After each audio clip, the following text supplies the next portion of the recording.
तो नमस्कार दोस्तों, हाल ही में हुए बिहार इलेक्शन देश की सबसे बड़ी अनफेयर इलेक्शन हुई। जिस लेवल की यहाँ पे हेराफेरी हुई उसे जानकर आपके होश उड़ जाएंगे।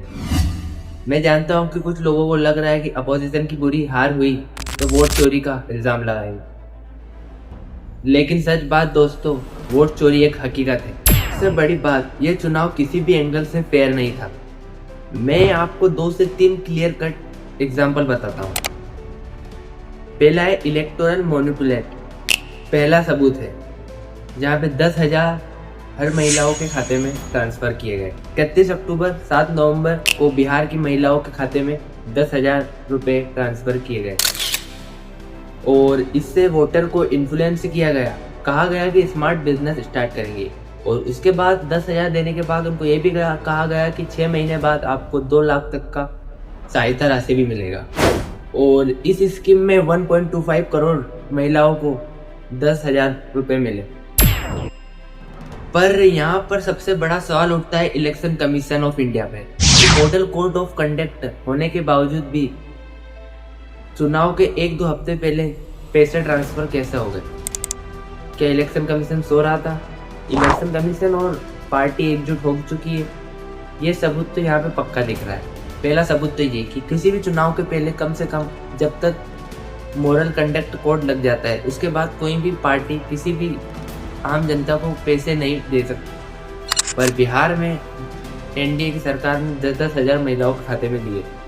एक बार आप सोचो, बिहार गरीब राज्य है और उनके यहाँ पे महिलाओं को 10-10 हज़ार रुपये दे जाएंगे और 6 महीने के बाद ये भी बताया जाएगा कि आपको 2 लाख तक की सहायता राशि मिलेगी।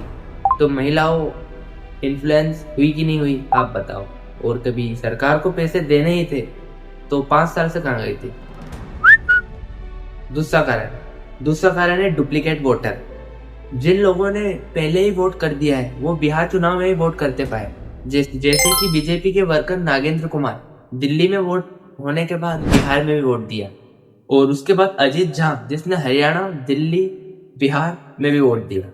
और इनके साथ साथ 15 से 20 लोग ऐसे जो पब्लिसाइड पोस्ट करते हैं कि आज बिहार में वोट दिए, आज दिल्ली में वोट दिए। इसके कारण वो पता लगा गए और इसके बाद भी बहुत सारे लोग हैं जिन्होंने हेराफेरी की। और किसी न्यूज के द्वारा ये पता लगा है कि more than 14,35,000 vote suspected duplicate थे और उनमें से 3,42,000 सेम नाम और सेम उम्र के वोट मिले। पर दिक्कत की बात ये नहीं कि कौन सी सरकार पावर में आएगी, पर दिक्कत की बात ये है कि जनता के मुद्दों से बहुत दूर जा रहे हैं। चुनाव जनता के मुद्दों से बहुत दूर जा रहे हैं। जनता के मुद्दे न air pollution, water, school, hospital, infrastructure जैसी समस्या को छोड़कर वो 10-10 हज़ार जैसी राशि में लगकर जनता को वोट का असली अहमियत पता ही नहीं। और कभी ऐसे ही इलेक्शन कमीशन और पार्टी की गठबंधन चली रही तो एक टाइम पे डेमोक्रेसी लॉस्ट हो जाएगी। धन्यवाद दोस्तों, ऐसे वीडियो देखने के लिए हमारे चैनल को सब्सक्राइब एंड लाइक जरूर करें।